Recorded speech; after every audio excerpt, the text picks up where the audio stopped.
بچے تڑپتے رہ گئے، اہل خانہ پریشان رہ گئے، ماں باپ ساری زندگی روتے رہے، لیکن یہ 2 منٹ کے لیے یہ غفلت جو ہے یہ بڑی تکلیف والا معاملہ. اپنی زندگی سے غفلت کو اتارنا ہے، غافل نہیں بننا، ہر وقت توجہ اور ساری باتوں پہ توجہ. بعض اوقات لوگ ایک طرف توجہ کر کے ایک طرف سے غافل ہو جاتے ہیں. نہ، توجہ ہمہ پہلو رکھنی ہے. ہمارے ذمے جتنے بھی حقوق ہیں ان سب پر توجہ، ہر چیز کا خیال.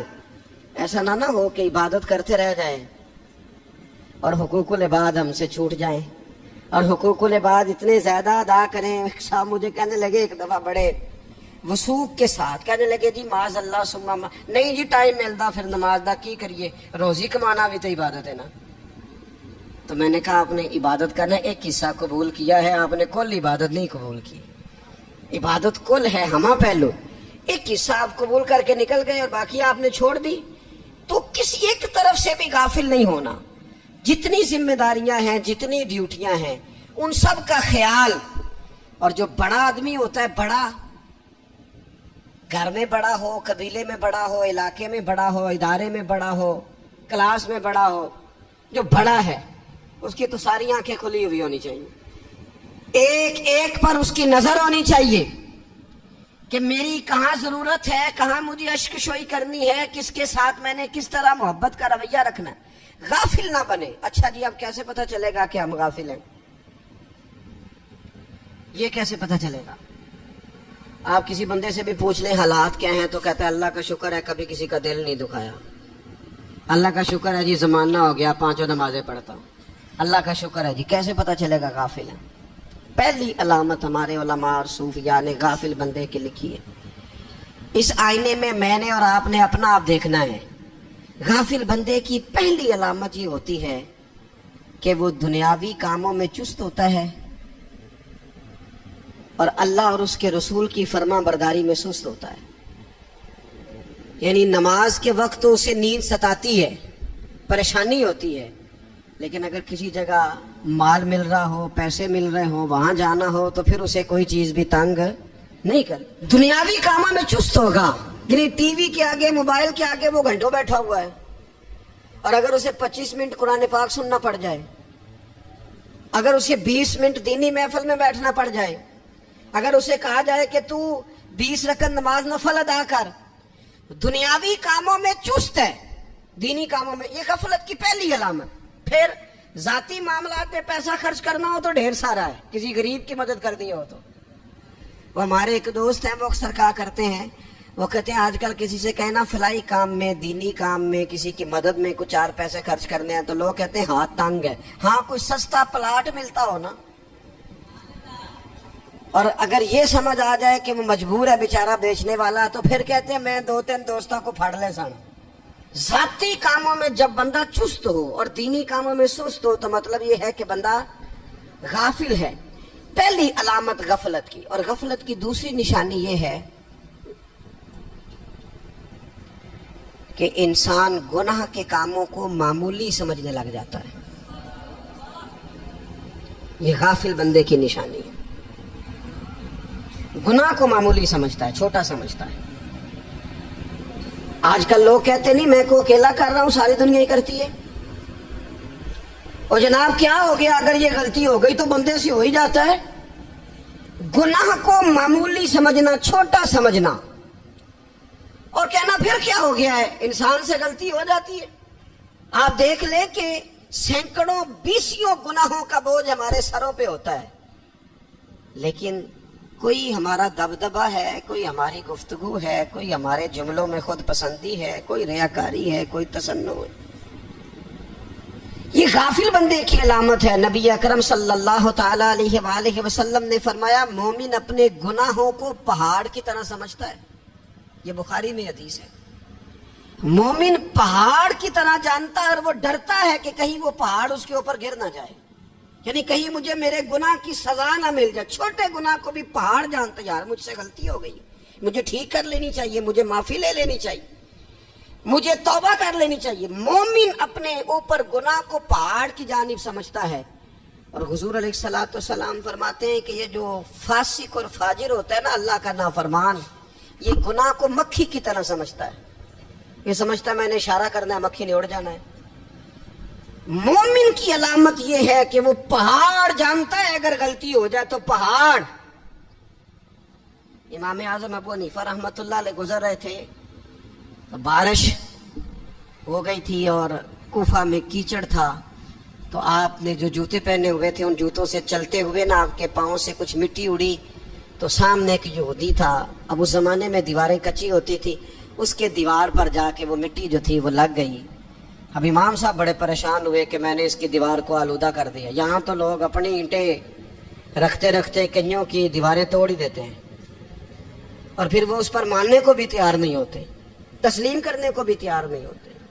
وہ کہتے ہیں پھر کیا ہو گیا, اب ہمارا یہاں گھر ہے تو ہم نے ٹرالی منگوانی نہیں تھی, ہمارا حق بنتا تھا. امام صاحب کے پیروں سے ذرا کیچڑ اڑا, یہودی کی دیوار پہ لگا, اس کی کچی دیوار تھی. امام صاحب پریشان ہو گئے, سوچنے لگے کہ اگر میں دیوار سے یہ کیچڑ اتارتا نہیں تو یہ بھی زیادتی ہے, میں نے اس کی دیوار کو گدلا کر دیا, اور اگر میں اتارتا ہوں تو کچھ مٹی اس کی دیوار کی بھی اتر جائے گی, کچی دیوار ہے, یہ بھی زیادتی ہے. مومن گناہ کو پہاڑ کی طرح سمجھتا ہے کہ کہیں گر نہ جائے, اس کی بھی کہیں سزا نہ مل جائے. امام صاحب نے اس کے دروازے پہ دستک دی, وہ باہر آیا تو اتفاق سے وہ آپ کا مقروض بھی تھا, اس نے پیسے دینے تھے. باہر نکلتے ہی کہنے لگا اوہو آپ تو قرض لینے آ گئے, میرے پاس تو ابھی گنجائش نہیں ادا کرنے کی. تو امام صاحب کہنے لگے تو قرض چھوڑ, وہ میں نے معاف کیا, میرے سے ایک غلطی ہو گئی ہے. میں آ رہا تھا, لکڑی کے جوتے اس زمانے میں کھڑاؤں لوگوں نے پہنے ہوتے تھے, کہا وہ میرے پیروں سے ذرا کیچڑ اڑا ہے, تیری دیوار پہ لگ گیا ہے. اب میں بڑی دیر سے کھڑا سوچ رہا ہوں کہ اگر میں تیری دیوار صاف نہ کروں تو میں نے یہ میلی کر دی, گدلی کر دی, یہ بھی بات درست نہیں ہے, زیادتی. اور اگر میں اسے صاف کرتا ہوں کچی دیوار سے کچھ مٹی اتر جائے گی تو یہ بھی زیادتی ہے. اب تو بتا میں کیا کروں. تو بے موسمہ پھل تھا نا یہ, تو بے موسمہ پھل دیکھ کے بندہ حیران ہو جاتا ہے. جو باتیں روٹین میں نہ ہو رہی ہوں وہ ذرا انوکھی لگتی ہے, بندہ حیران ہو گیا. غور سے امام صاحب کا چہرہ دیکھنے لگا, غور سے چہرہ دیکھنے لگا. اور پھر تھوڑی دیر سوچنے کے بعد کہنے لگا حضور پہلے میں نے دین اسلام کے بارے میں پڑھا اور سنا تھا, آج میں نے دین دیکھا ہے. پہلے میں نے سنا تھا کہ دین اسلام اس طرح کا ہے, آج میں نے دین. ہم نہ پوری دنیا کے کافروں کو دین سنانا چاہتے ہیں, دکھانا نہیں چاہتے. ہم نیک نظر آنا چاہتے ہیں, نیک بننا نہیں چاہتے. ہم نیک نظر آنا چاہتے. نتیجہ کیا نکلتا ہے کہ کچھ عرصے کے بعد پتہ چل جاتا ہے بندہ کس لیول کا نیک ہے, کیا معیار ہے اس کی نیکیوں کا. کہنے لگا حضور پہلے میں نے دین سنا تھا, آج دیکھا ہے. آپ وہ مٹی کی دیوار پر جو کیچڑ لگ گیا ہے, دیوار کو بعد میں صاف کیجئے گا, پہلے کلمہ پڑھائیں تاکہ میرے اندر کا کفر صاف ہو جائے, مجھے مسلمان کر دیں. تو غافل آدمی جو ہوتا ہے نا وہ پھر تیسری بات, جب بندہ بہت زیادہ غافل ہو جاتا ہے پھر اعلانیہ گناہ کرنے لگتا ہے. ایک گناہ پھر اس کا اظہار گناہ. ایک بندہ حدیث پاک میں آتا ہے, ایک بندہ رات کو کوئی غلطی کرتا ہے, اللہ تعالیٰ اس پہ پردہ ڈال دیتا ہے, لیکن وہ سویرے خود لوگوں کو بتاتا پھرتا ہے میں نے یہ کیا, میں نے یہ کیا. جب آپ اظہار گناہ کرتے ہیں نا تو سامنے والا بھی دلیر ہوتا ہے, کہتا ہے اس نے کیا میں کر لوں گا تو پھر کیا ہوا. ہمارے علماء نے لکھا ہے کسی کی نماز قضا ہو جائے تو کسی کو بتائے نہ, قضا پڑھ ڈالے, اس کا جگہ جگہ ذکر نہ کریں. جب آپ کہیں گے نا میری قضا ہو گئی تو آپ کے ساتھ رہنے والا بچہ دوست سمجھے گا یار اس کی قضا ہو گئی ہے تو میری بھی ہو جائے گی تو کیا ہوگا. گناہ کرنا بھی گناہ ہے اور گناہ کا اظہار بھی گناہ ہے. نبی اکرم صلی اللہ تعالی علیہ وآلہ وسلم نے ارشاد فرمایا میری ساری امت کو معافی مل جائے گی سوائے ان لوگوں کے جو اعلانیہ گناہ کرتے ہیں. یہ بخاری مسلم دونوں میں حدیث موجود ہے. جو اعلانیہ گناہ, جنہوں نے خود ساری دنیا کو گواہ بنا لیا, میں نے یہ بھی جرم کیا, یہ بھی کیا, یہ بھی کیا, یہ بھی کیا, خود انہوں نے لوگوں کے. بہت بڑے غافل آدمی کی علامت ہے کہ گناہ کرے اور پھر اوپر سے اعلانیہ گناہ کرے, اتنا بڑا جرم کرے. پھر چوتھی علامت اگر ہم دیکھنا چاہیں کہ ہم غافل تو نہیں. تو غافل بندے کی چوتھی علامت یہ ہوتی ہے کہ وہ فضول کاموں میں وقت بڑا ضائع کرتا ہے.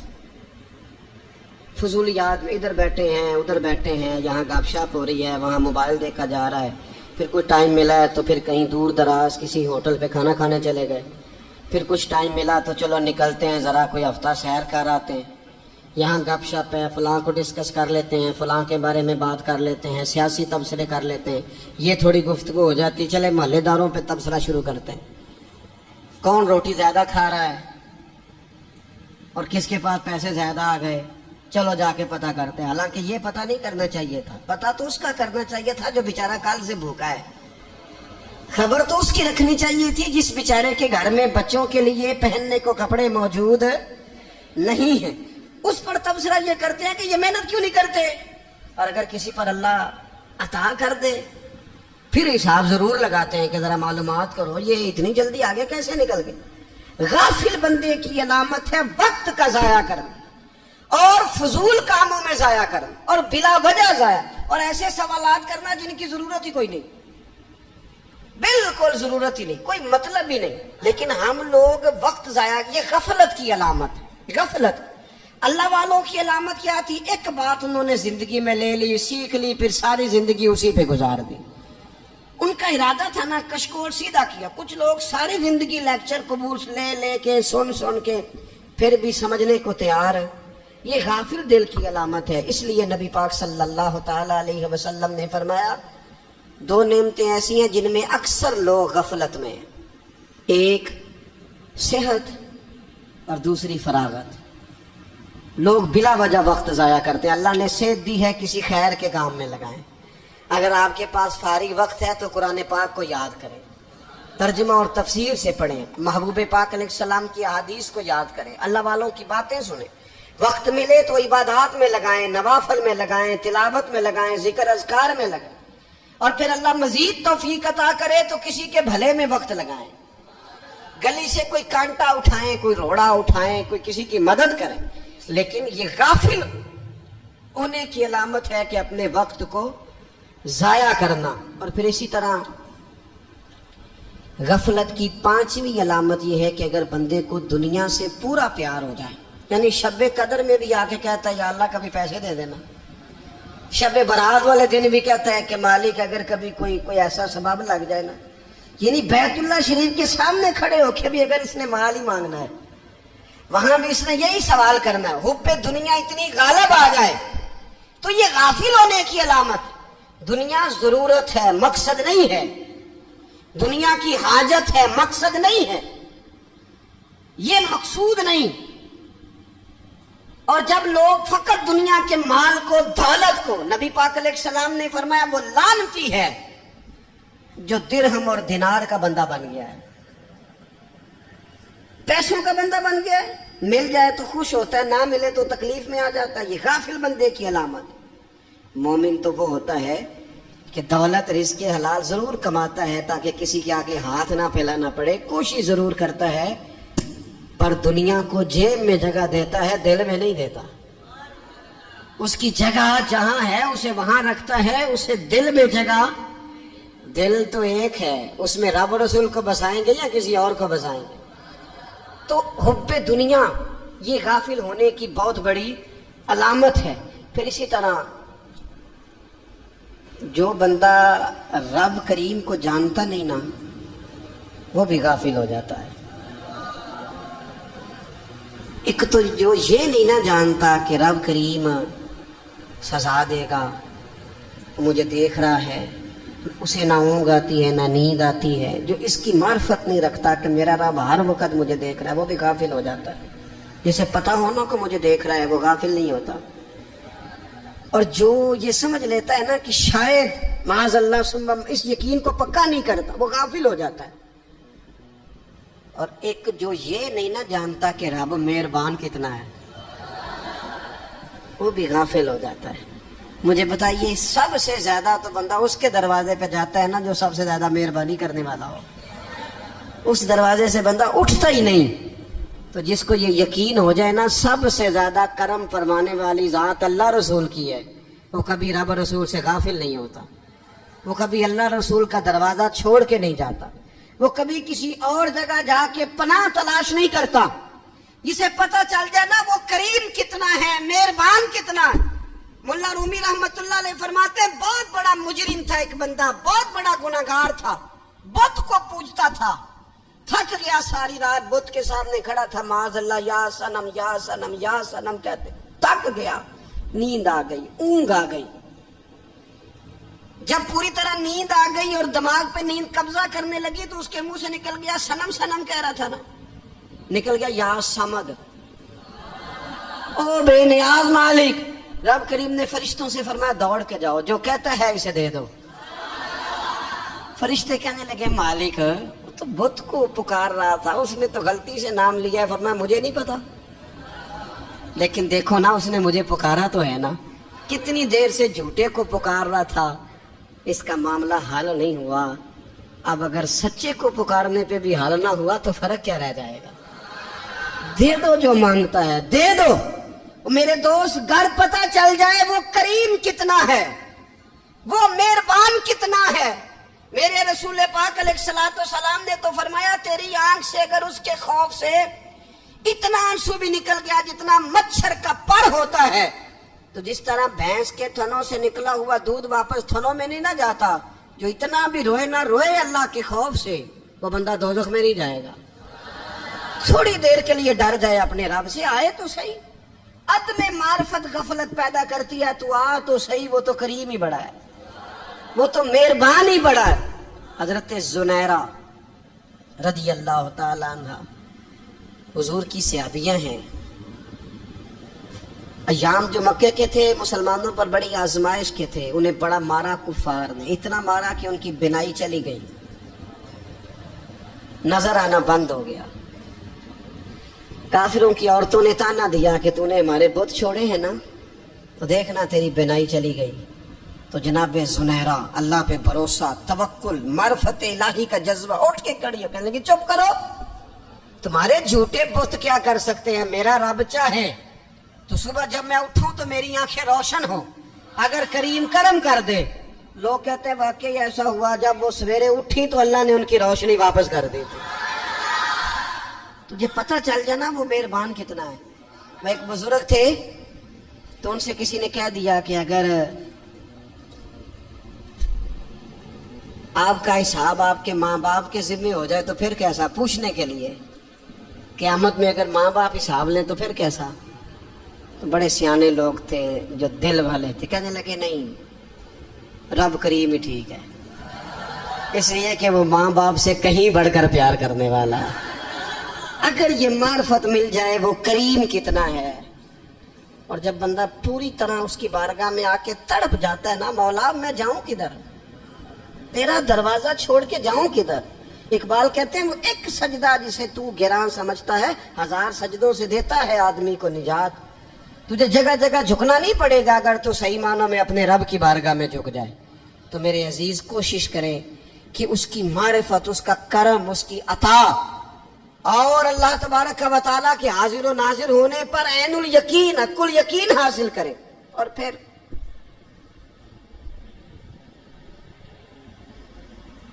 آٹھویں بات یہ ہے کہ غافل لوگوں کی صحبت بھی بندے کو غافل کر دیتی ہے. غافلوں کی صحبت میں نہ بیٹھیں، ان کی صحبت میں بیٹھیں جن کے پاس بیٹھنے سے دل میں رب رسول کی محبت پیدا ہوتی ہے. غافلوں سے بچیں. چنگیاں دے لڑ لگی ساں تے چولی چ پھل پئے، تے جدوں میں پیڑیاں دے سنگ رل گئی تے میرے اگلے بھی ڈول گئے. برے آدمی کی صحبت بندے کو غافل کر دے. غافلوں کی صحبت میں کبھی نہ بیٹھے، کبھی نہیں. غافل آدمی آپ کو غافل کر دے گا. میرے نبی پاک علیہ الصلوۃ والسلام نے فرمایا انسان اپنے دوست کے مذہب پر ہوتا ہے. یہ بہت بڑے لفظ ہیں. فرمایا المرء علی دین خلیلہ، انسان اپنے دوست کے مذہب پر ہوتا ہے. تو دیکھ تو نے دوست کس کو بنایا ہے. جو تیرے دوست کا مذہب ہوگا وہی تیرا ہو جائے گا. ہم نے دوست بنایا نا غوث پاک جیلانی کو، ہم نے یاری لگائی ہے نا داتا علی اجمیری سے. ہماری نسبت ہے نا معین الدین اجمیری سے، ہمارا تعلق ہے نا بہاؤالدین زکریا ملتانی سے، ہمارا رشتہ ہے نا حضرت مجدد الفسانی سے، ہم ماننے والے ہیں نا اعلیٰ حضرت بریلوی کے، ہمارا تعلق ہے کبھی جماعت علی سے کبھی مہر علی سے، ہمارا ان سے تعلق ہے تو صبح شام ہماری زبان پر آتا ہے بالغ العلا بکمالہ کشفت دجا بجمالہ حسنت جمیع خصالہ صلو علیہ وآلہ۔ ان سے تعلق جڑا ہے نا تو کئی دفعہ تنہائیاں تڑپا دیتی ہیں اور تڑپ کے کہتے ہیں آج سکھ متران دی ودھیری ہے، آج سکھ متران دی، سکھ کہتے ہیں اڈیق کو، متر کہتے ہیں محبوب کو، اج سکھ متران دی ودھیری ہے، اے کیوں دلڑی اداس گھنیری ہے، لوں لوں وچ شوق چنگیری ہے، اج نینا لائیاں کیوں جھڑیاں، سبحان اللہ سبحان اللہ سبحان اللہ۔ پہلے کہتے ہیں سکھ متران دی ودھیری ہے یعنی اداس ہوں، پھر حضور کے جلووں پہ نظر کرتے ہیں، کہتے ہیں سبحان اللہ سبحان اللہ، ماں اجمل کا ماں احسن کا ماں اکمل کا، اور پھر فوراً کہنے لگے او کتھے مہر علی، او کتھے مہر علی، کتھے مہر علی تے کتھے تیری سنا، اب دیکھو مشتاق اکھی کتھے جاڑیاں بلغ العلا بے کمال کشفت دجا بے، اور میرے اعلیٰ حضرت کہنے لگے سرور کہوں کہ مالک و مولا کہوں، باغ خلیل کا گلے زیبا کہوں تجھے، تیرے تو وصف عیب تناہی سے ہیں بری، حیران ہوں میرے شاہ میں کیا کیا کہوں تجھے۔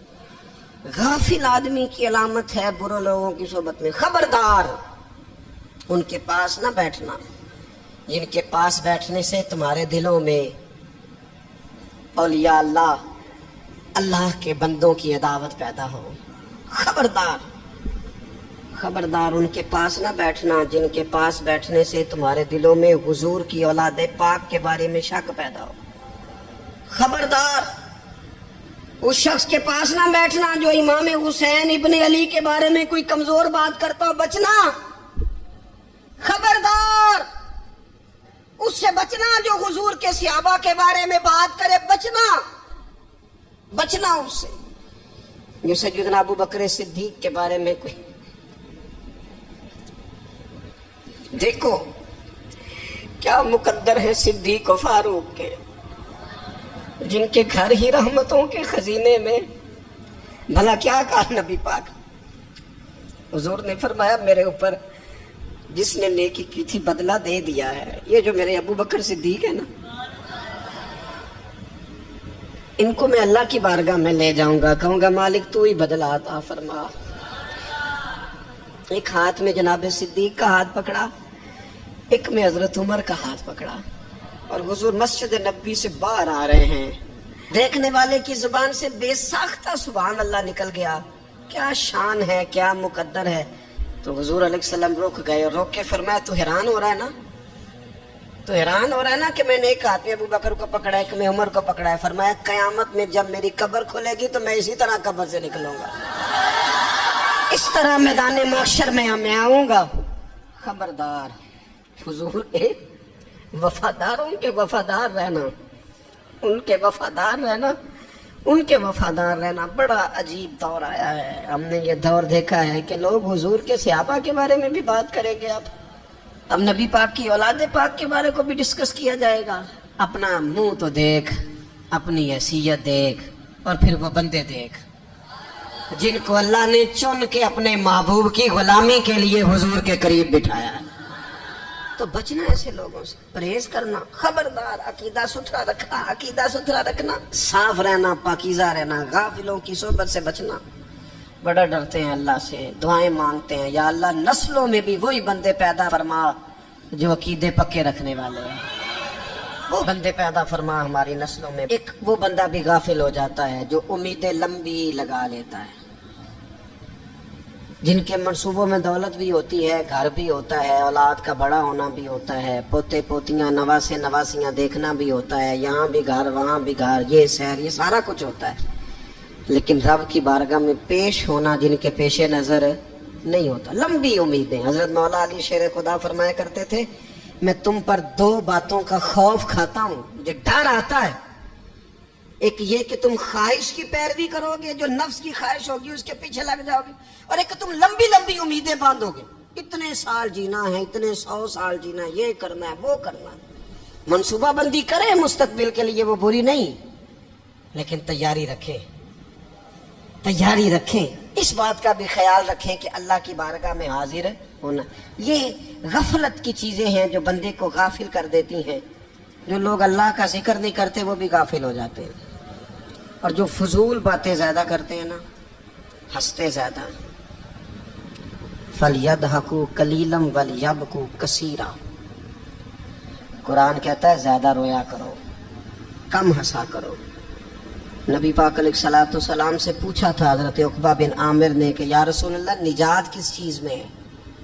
تو نبی پاک علیہ الصلوۃ والسلام نے فرمایا ایک تو اپنی زبان قابو میں رکھو، دوسرا فرمایا اپنے گھر میں ٹھہرے رہو، تمہارا گھر تمہارے لیے کافی ہو، فضول نہ نکلو گھر سے، اور تیسرا فرمایا اپنی خطاؤں پہ رویا کرو۔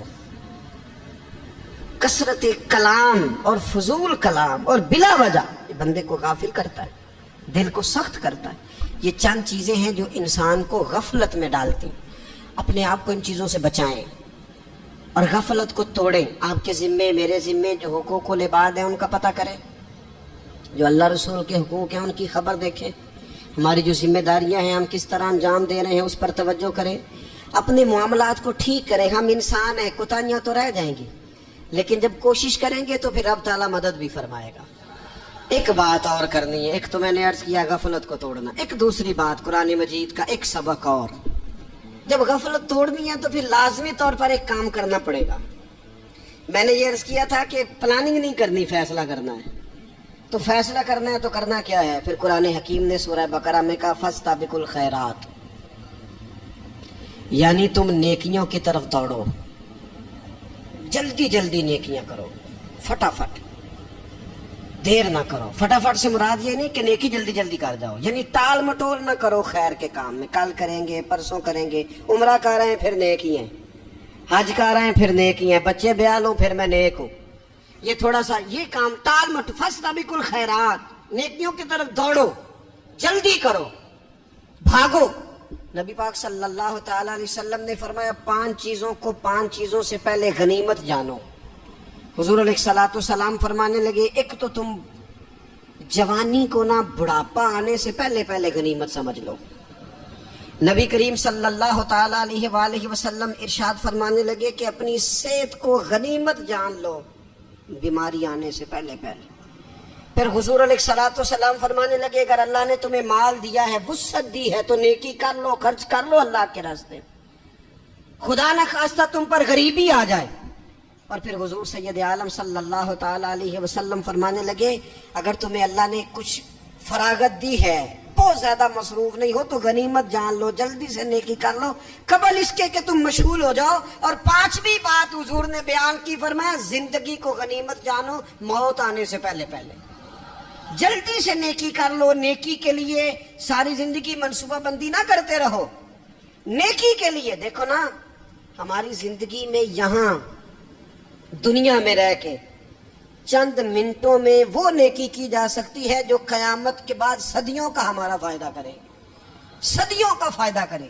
کرتے نہیں، پلاننگ کر رہے ہیں، منصوبہ بندی کر رہے ہیں، بس تیاری کر رہے ہیں، بس حضرت آپ دعا کر دیں، اللہ تعالیٰ دعائیں بھی قبول فرمانے والا ہے، لیکن جو نیکی نصیب ہوتی ہے اسے جلدی سے کر گزرے، اسے فٹافٹ کریں۔ میں ایک گاؤں میں گیا، اب تو خیر وہ دور نہیں رہا، یہ 10-15 سال 20 سال پہلے نا جو نوجوانوں کی مصروفیات ہوتی تھیں ان میں سے ایک مصروفیت یہ ہوتی تھی کہ گندم لے کے چکی پہ جانا ہے، آٹا پسوا کے لانا ہے۔ یہ ایک بڑی، چونکہ سبھی گھروں کے اندر سال کے لیے گندم سٹاک کر لی جاتی تھی، تو گندم لے کے جانا یہ ایک ڈیوٹی ہوتی تھی۔ ایک نوجوان ایک گاؤں میں، اس کی مجھے تعریف سننے کو ملی، ایک بوڑھی اماں کہنے لگی یہ تے بڑا نصیباں والا ہے، سارے دا آٹا پیا لیا ہوندا ہے، اور آتے جاتے پوچھ لیتا ہے کہ اماں کوئی کہنے لگی میرے بچے باہر ہوتے ہیں، یہ مجھے دوائی بھی لا دیتا ہے شوگر کی، میں مریضہ ہوں. یعنی خیر جتنی ہو سکے جتنی. میرے ایک سنگی ہیں تو سڑک پہ کوئی بندہ کھڑا ہوتا ہے نا، اللہ تعالیٰ انہیں سلامت رکھے، بندہ کھڑا ہوتا ہے تو کہتے ہیں میں اس سے پوچھ لیتا ہوں بابا جی کدھر جانا ہے، فلانی جگہ جانا ہے، تو کہتے ہیں میں موٹر سائیکل پہ بٹھا لیتا ہوں. بندہ دیکھ کے مجھے سمجھ آ جاتی ہے ضرورت مند ہے، کوئی چور نہیں کوئی ڈاکو نہیں، ضرورت مند ہے. میں اسے منزل تک نیکی جتنی میسر آئے، جس حد تک میسر آئے. کیا کہا ہمارے نبی پاک علیہ السلام نے؟ حضور نے ہم سے فرمایا کچھ نہ ہو سکے تو بات ہی مسکرا کے کر لینا، اس پر ہی اللہ صدقے کا ثواب عطا کرے. فاستبقوا الخیرات، جلدی سے نیکی کر لو. اپنے نامہ اعمال میں روز نیکیاں جمع کرو، کوئی نہ کوئی خیر کا کام روز کرو اور جلدی سے کرو. صحیح مسلم میں حدیث ہے، نبی پاک صلی اللہ تعالی علیہ وسلم فرمانے لگے جلدی جلدی نیکی کے کام کر لو ان فتنوں سے پہلے جو اندھیری رات کے حصوں کی طرح فتنے ہوں گے. فرمایا اس وقت حال یہ ہوگا کہ آدمی صبح مومن ہوگا شام کو کافر ہو جائے گا، شام کو مومن ہوگا تو صبح کافر ہو جائے گا. اور فرمایا لوگ دنیا کے بدلے اپنا دین تک بیچ ڈالیں گے.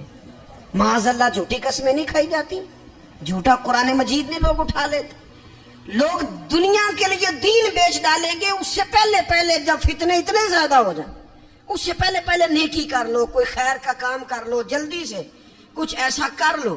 حضرت عقبہ بن حارث رضی اللہ تعالیٰ عنہ فرماتے ہیں یہ دیکھیں ہمارے نبی پاک علیہ السلام کی سیرت کیا ہے، حضور کا اسوہ کیا ہے، نبی پاک علیہ السلام ہماری تربیت کس طرح کرتے ہیں.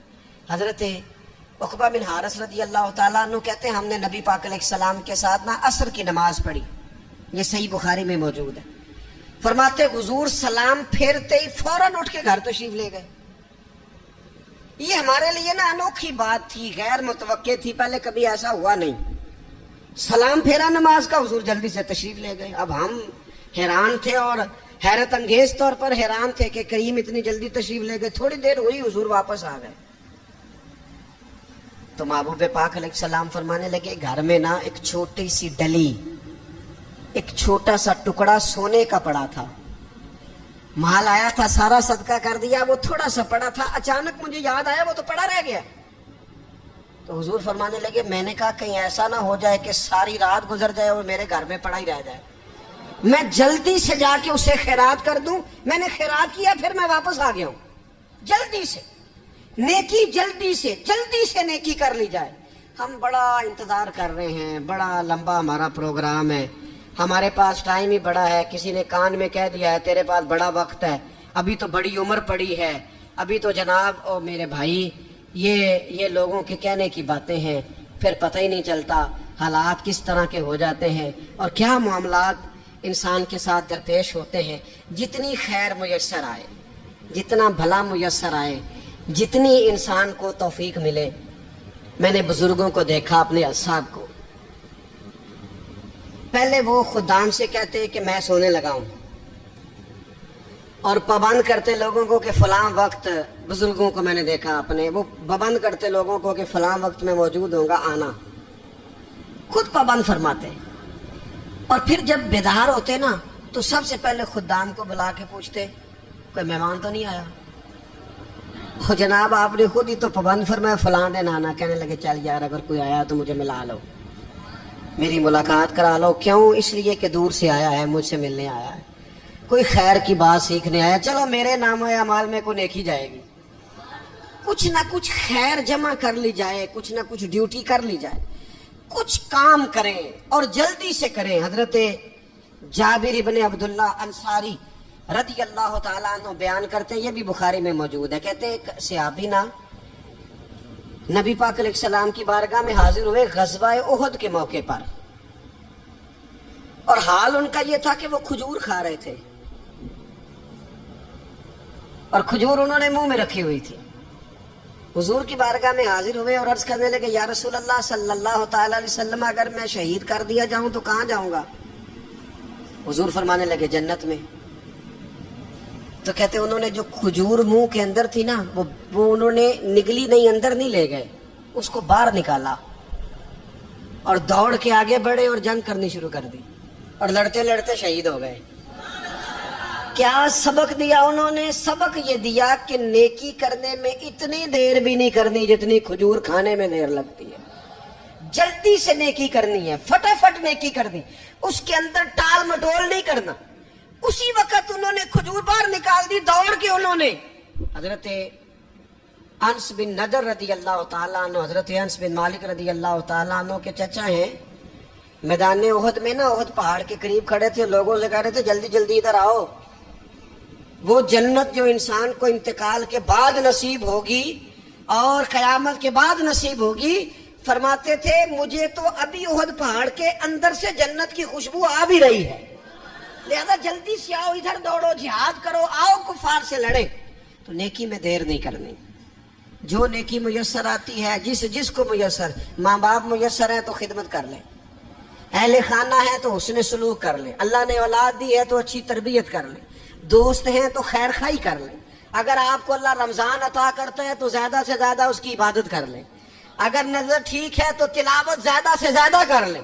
زبان چلتی ہے تو رج رج کے مدینے والے محبوب پہ درود و سلام پڑھ لیں، اللہ تعالیٰ کا ذکر کر لیں.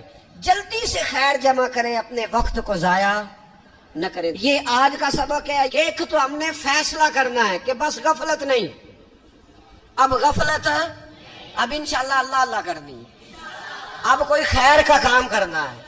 میرے حضرت کا ایک جملہ کبھی نہیں بھولنا، فرمایا کرتے تھے زمین کے اوپر کام، نیچے جا کے آرام. یہ چھوڑ دیں اتنے گھنٹے سونا ہے تو یہ کرنا ہے تو میری نیند میں دخل کوئی نہ ڈالے، پھر سوتے ہی رہ جائیں گے، سوتے ہی رہ جائیں.